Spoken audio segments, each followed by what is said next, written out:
Se siete amanti delle pizze come me, mettetevi comodi perché è una ricetta favolosa. Iniziamo subito.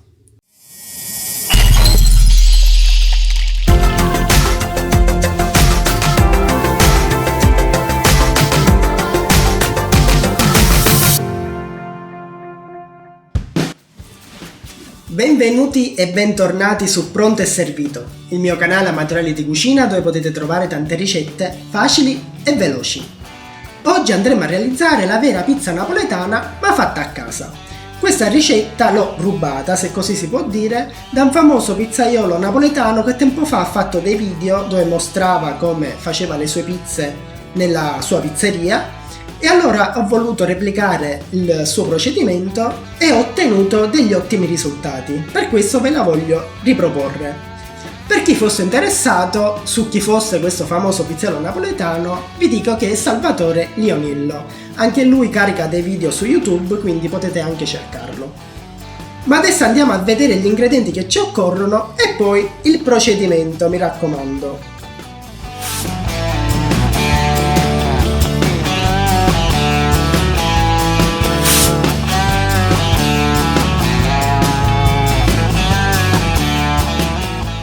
Vi premetto che il procedimento non è difficile ma è molto laborioso, ovvero richiede diverso tempo. Vi riassumo la cosa in questa maniera.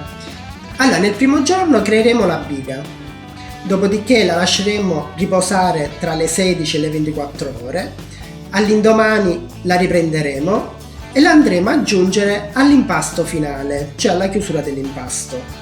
Poi questo impasto finale, dopo averlo chiuso, dovrà riposare altresì tra le 16 e le 24 ore.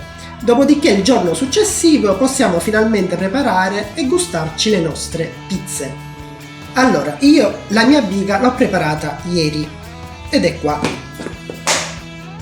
E si presenta in questo modo. Ma ora vi faccio vedere come prepararla. Allora, per prepararla ci occorre una farina Manitoba forte. Io di solito utilizzo questo tipo di qua, che è della Garofalo. Ovviamente per chi ha difficoltà a riconoscere le farine perché magari non sa qual è una farina forte o una farina debole, basta guardare la percentuale di proteine che hanno. Ad esempio, per fare la nostra biga ci occorre una farina Manitoba che abbia una percentuale di proteine che vada dai 13,5 grammi di proteine in su. Allora iniziamo. L'impasto che andremo a preparare sarà per 1 chilo di farina, quindi stiamo preparando la biga per 1 chilo di farina, però è una biga al 20%, quindi cosa significa? Significa che sarà 200 grammi su 1 chilo di farina, quindi sarà 200 grammi di biga che noi andremo a preparare, dopodiché domani non impasteremo 1 chilo di farina, ma ne impasteremo 800 grammi, perché gli 800 grammi di domani si dovranno unire ai 200 grammi di oggi per fare in totale 1 chilo di farina. Quindi 1 chilo complessivo, 200 grammi di biga, 800 grammi di impasto finale, ok? Quindi procediamo io già ho sciolto in 100 ml di acqua 2 grammi di lievito fresco, che andiamo a versare in 200 grammi di farina Manitoba, come vi dicevo, che deve avere una percentuale di proteine che vanno dai 13,5 in su. Versiamo l'acqua con lievito nella farina e iniziamo non ad impastare, ma con le dita andiamo a fare questo movimento qua. Dobbiamo fare questo movimento così, senza impastare, solo così. Dal basso riportiamole verso l'alto, così in questa maniera, finché non si creano dei gnocchetti di pasta, diciamo. Una volta che tutta la farina si sarà, diciamo, attaccata alla pasta, allora ci possiamo fermare, bastano pochi minuti. Ecco qua la nostra biga. Si deve presentare di questa consistenza, vedete, ha assorbito tutta la farina, non risulta più tanto sabbiosa, però allo stesso tempo non è nemmeno impastata. Una volta ultimata la nostra biga non ci resta altro da fare che trasferirla in un contenitore ermetico, come questo, però che abbia uno sfiato. Altrimenti, se non ce l'avete, una normale ciotola va bene, l'importante è che ci mettete una pellicola trasparente sopra con 4 forellini. La lasciamo riposare a temperatura ambiente per un'ora, dopodiché la andiamo a trasferire nel frigorifero dove dovrà restare per un minimo di 16 ore, meglio 24 ore. Benissimo, abbiamo fatto un salto temporale, siamo al giorno successivo. Il giorno successivo riprendiamo noi la nostra biga e la mettiamo da parte. E in una planetaria andiamo a versare 600 ml di acqua dove abbiamo sciolto 1 grammo di lievito fresco.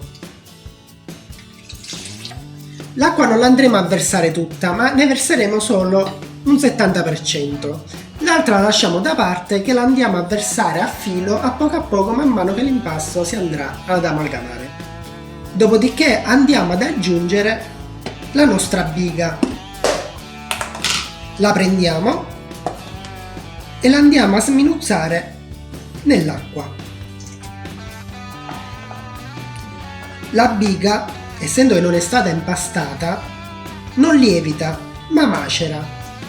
La biga è una pasta acida che renderà le nostre pizze molto soffici e croccanti. Quando inizierete a utilizzare la biga per i vostri lievitati, perché si può utilizzare anche con il pane, per le focacce, per qualsiasi tipo di lievitato, non ne potete fare più a meno, perché il risultato è completamente diverso. Soprattutto non sentirete mai quel retrogusto di lievito, perché il lievito ce ne va veramente poco. Considerate che in 1 chilo di farina in tutto ci vanno solo 3 grammi di lievito. A questo punto andiamo ad aggiungere anche la nostra farina, 800 grammi di farina, perché se vi ricordate la biga era stata fatta con 200 grammi di farina forte e in questo caso abbiamo invece le restanti 800 grammi di farina che però sono di farina debole. Ora, che farina ci vuole per fare l'impasto finale? Ci vuole una farina diversa rispetto alla biga. Per la biga, come vi ho detto, è una farina forte e abbiamo utilizzata questa con una percentuale di 13,5 di proteine in su. Invece per fare la chiusura dell'impasto ci vuole una farina debole, quindi potete optare, se usate sempre quella della Garofalo come ho usato io, questa, che nel mio caso ha 11 grammi di proteine, che vanno benissimo perché dovrebbe andare dai 10,5 fino ai 12, va bene. Questa è 11, quindi ottima. Quindi guardate sempre l'etichetta, se le proteine sono dai 10,5 ai 12 va bene, è una farina debole ideale per fare la chiusura dell'impasto. Quindi mettiamo la farina dentro la planetaria, aggiungiamo 10 grammi di olio extravergine di oliva e lasciamo da parte solo il sale, che ce ne vanno 25 grammi, che mettiamo solo quando l'impasto si sia già quasi formato. Avviamo la planetaria e lasciamo impastare. E facciamolo lavorare un po' finché non inizia a formarsi la famosa zucca.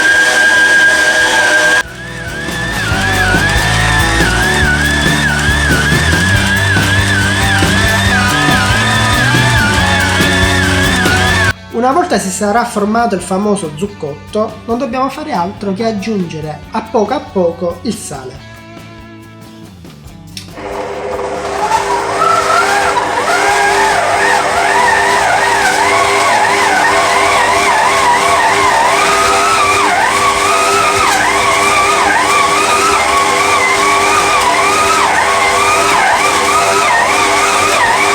Aspettiamo che il sale venga assorbito dalla pasta, dopodiché inizieremo ad aggiungere a filo l'acqua, però mi raccomando a poco perché l'impasto non si deve mai rompere.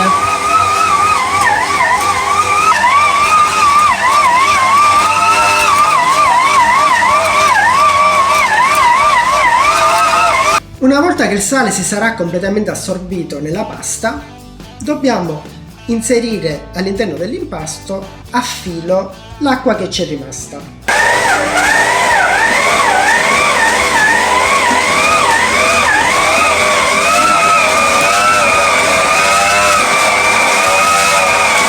Aspettiamo che l'impasto assorba l'acqua poco a poco. Una volta che l'avrà assorbita tutta, allora ne aggiungiamo l'altro filo, così fino al completamento dell'impasto.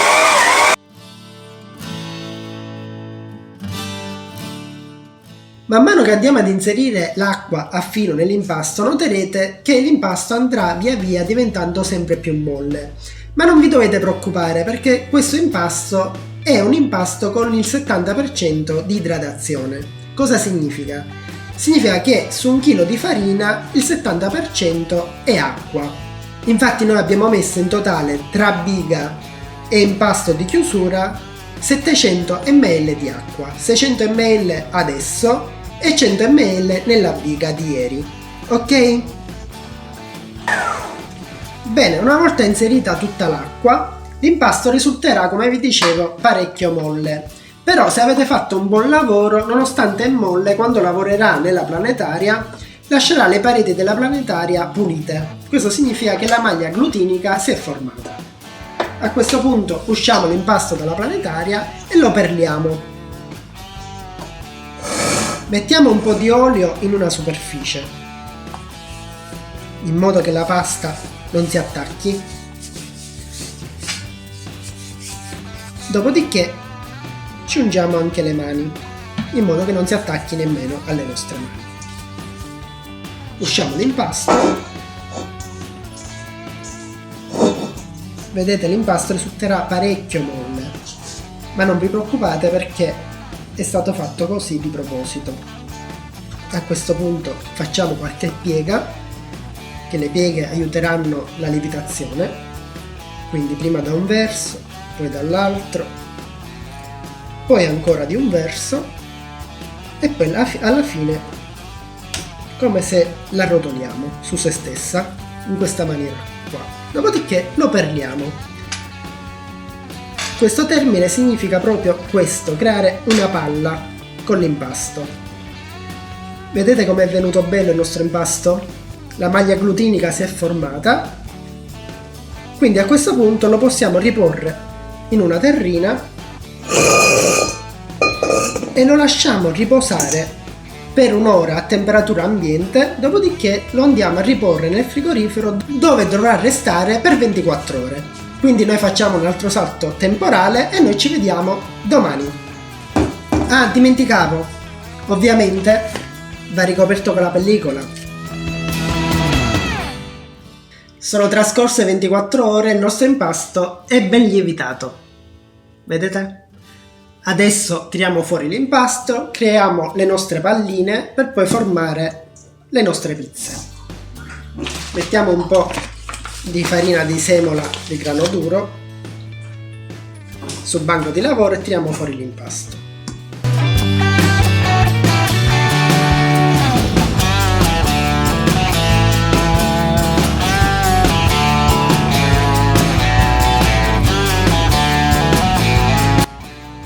Una volta formate le nostre palline di pasta, non dobbiamo fare altro che fare questo lavoro così. Intanto ci facciamo delle pieghe, quindi la rotoliamo prima da un lato, poi dall'altro e poi la rotoliamo su se stessi così, dall'esterno verso l'interno.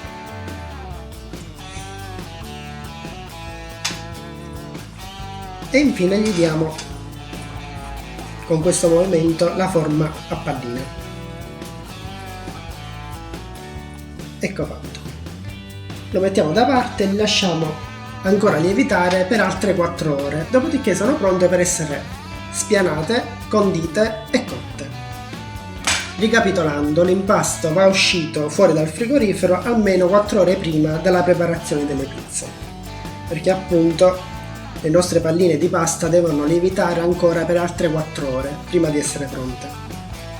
Una volta che i nostri panetti sono pronti, possiamo prendere un panno umido, metterlo sopra i nostri panetti e aspettare che le 4 ore siano trascorse. Bene, trascorse 4 ore, prendiamo uno dei panetti, mettiamo un po' di farina sul banco di lavoro,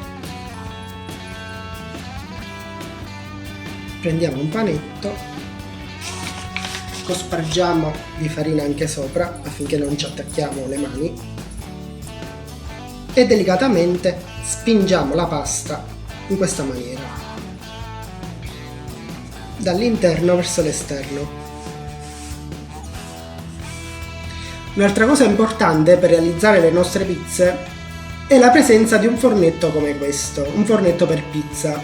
Perché? Perché la pizza prevede una cottura, esige una cottura rapida e a temperature alte. La temperatura dovrebbe essere circa 400 gradi. I nostri forni di casa non raggiungono queste temperature, per questo spesso non abbiamo risultati ottimali nei nostri forni.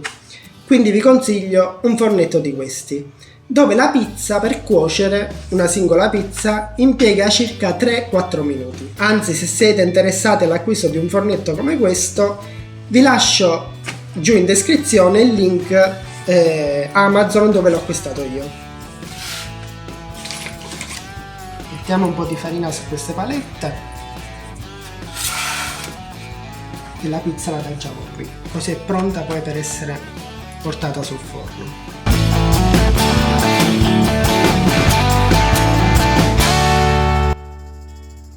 Mettiamo un po' di passato di pomodoro,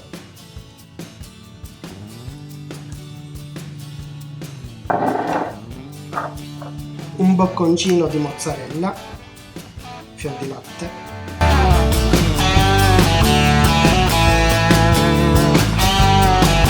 e qualche foglia di basilico. Infine mettiamo un filo d'olio e la nostra pizza è pronta per essere messa nel forno.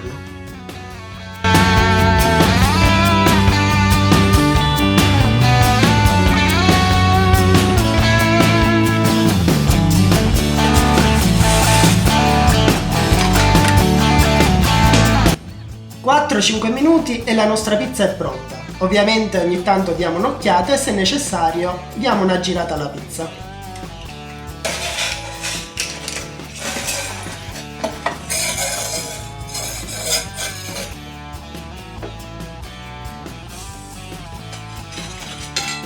Ed ecco qua la nostra pizza.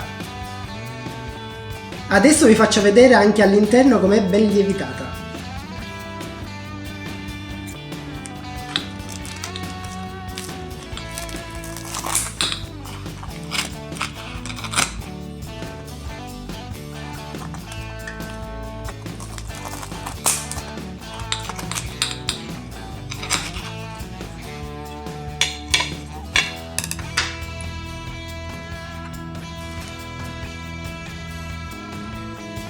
Guardate qua che meraviglia, guardate che lievitazione.